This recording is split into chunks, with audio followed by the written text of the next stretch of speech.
I think Harley has to run a global business. They've been seeing declining sales in the U.S. for 7 or 8 years, and they've been contemplating this, I know, for at least 3 months.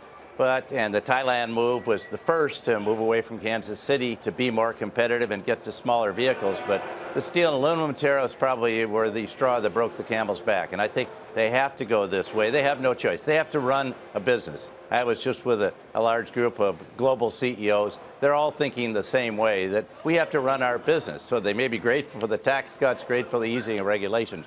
But they're going to run their business, what they have to do to be competitive. And that's what we should want. We should want them. This is a great global company, and they will continue to be great. But unfortunately, you can't make everything in your home markets. You have to have production around the globe. That's true for autos. It's true for my former company, Medtronic. I don't know of any companies that don't think globally about supply chains. And that's the way you're going to win in the global markets. And the great thing about these American companies, we're winning in the global markets. More important is the IP protection, Carl, and ensuring we have market IP protection and we have market access. That's what they want to see. They do not want trade wars. I can tell you, it's not just Harley. It's all the CEOs I talk to. But Bill, how much does tariffs actually play a role in a company's decision to move its manufacturing? I mean, is that a real concern, or is it more about, I don't know, cost of employment, cost of manufacturing? I mean, what figures into that decision? David, I think it's huge. I mean, the steel and aluminum tariffs are going to put a big burden on them.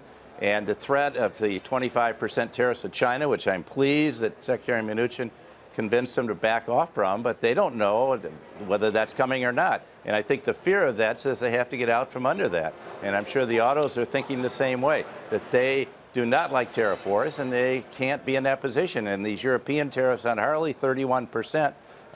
Just mean that they can't be competitive in the European market. They're trying to get to lower cost vehicles because that's what the European market wants. And so Walter, I think that's a huge thing. Yeah.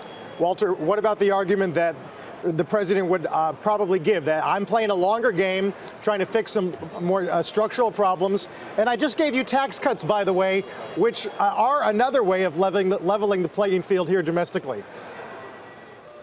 I agree with what Bill just said. I'm down here in New Orleans. I'm watching the fact that just a few blocks from here in the port of New Orleans, metal exports and imports have gone down 50% in the past year. Soybeans down 20%. This just isn't Harley-Davidson. There's a wonderful company run by somebody I've admired my whole life, Jay LaPierre, right here in New Orleans, Interlocks and Latrim.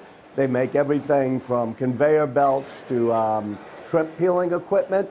He said everything's on hold. They can't get the metals. They have production in Shanghai as well. The uncertainty causes things to be put on hold. You look at pipe and steel companies here. They're laying people off. Even small businesses. One of the small businesses happening right on Chapatula Street behind me is microbreweries.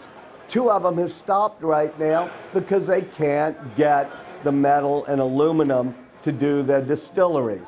So uncertainty and tariffs are already significantly hurting businesses right here in New Orleans. Hey there, thanks for checking out CNBC on YouTube. Be sure to subscribe to stay up to date on all of the day's biggest stories. You can also click on any of the videos around me to watch the latest from CNBC. Thanks for watching.